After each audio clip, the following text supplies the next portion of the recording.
बिहार की सियासत में इस वक्त सबसे ज़्यादा चर्चा तेजस्वी यादव के उस बयान की है जो उन्होंने वक्फ कानून को लेकर दिया है। उन्होंने कहा है कि अगर उन्हें मौका मिला तो वक्फ बोर्ड वाला कानून फाड़ देंगे। तेजस्वी यादव की इस एक लाइन ने एनडीए खेमे को हमलावर बना दिया है और सोशल मीडिया पर राजनीतिक बहस तेज हो गई है।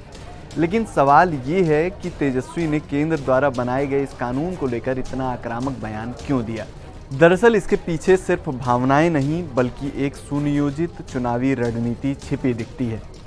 रणनीति ये कि तेजस्वी को इस वक्त दो बड़ी राजनीतिक चुनौतियों का सामना करना पड़ रहा है। पहली चुनौती है मुस्लिम वोटों का ओवैसी की पार्टी एआईएमआईएम के साथ संभावित बंटवारा रोकना और दूसरी मुस्लिम समाज को ये संदेश देना कि वे सिर्फ प्रतीक नहीं बल्कि निर्णयकारी भूमिका निभाने वाले वोटर हैं।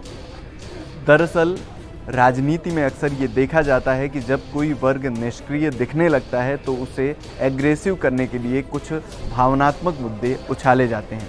वास्तव में तेजस्वी का बयान इसी रणनीति का हिस्सा माना जा रहा है। वे चाहते हैं कि जिन बूथों पर मुस्लिम मतदाता निर्णायक संख्या में हैं वहां अधिकतम मतदान हो सके ताकि कमजोर बूथों का नुकसान कवर किया जा सके।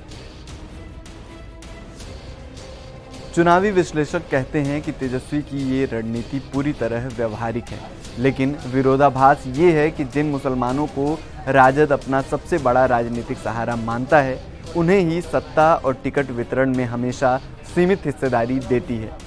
इस बार भी सीमांचल को छोड़ दें तो बिहार के कई ऐसे मुस्लिम बहुल इलाके हैं जहां राजद ने यादव या गैर मुस्लिम प्रत्याशी उतारे हैं।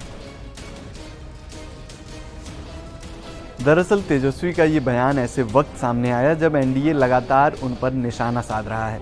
बीजेपी का कहना है कि तेजस्वी ने सिर्फ 2.60% आबादी वाले मल्लाह समुदाय के मुकेश सहनी को डिप्टी सीएम बनाया, लेकिन 17.70% मुस्लिम आबादी को नज़रअंदाज किया। दूसरी तरफ असदुद्दीन ओवैसी की पार्टी एआईएमआईएम भी लगातार आरोप लगा रही है कि महागठबंधन मुस्लिम वोटों को हल्के में ले रहा है। ऐसे में तेजस्वी यादव सीमांचल से ही वक्फ कानून खत्म करने का ऐलान कर ओवैसी के प्रभाव को कमज़ोर करने और मुस्लिम वोट को कंट्रोल करने की कोशिश कर रहे हैं। राजनीतिक जानकारों का कहना है कि ये कदम सीमांचल के कटिहार, किशनगंज, पूर्णिया और अररिया जैसे ज़िलों में खास असर डाल सकता है। ये वो ज़िले हैं जहां ओवैसी की पार्टी ने पिछले बार अच्छा प्रदर्शन किया था। इसके अलावा अब तेजस्वी ने ये भी संकेत दिया है कि अगर महागठबंधन सत्ता में आता है तो मुस्लिम समुदाय से किसी नेता को डिप्टी सीएम बनाया जा सकता है। चूँकि बिहार में यादव 14.26% और मुस्लिम 17.70% दोनों ही आरजेडी के सबसे बड़े वोट बैंक हैं। इसलिए ये कदम दोनों समुदाय को एक मंच पर लाने की कोशिश माना जा रहा है।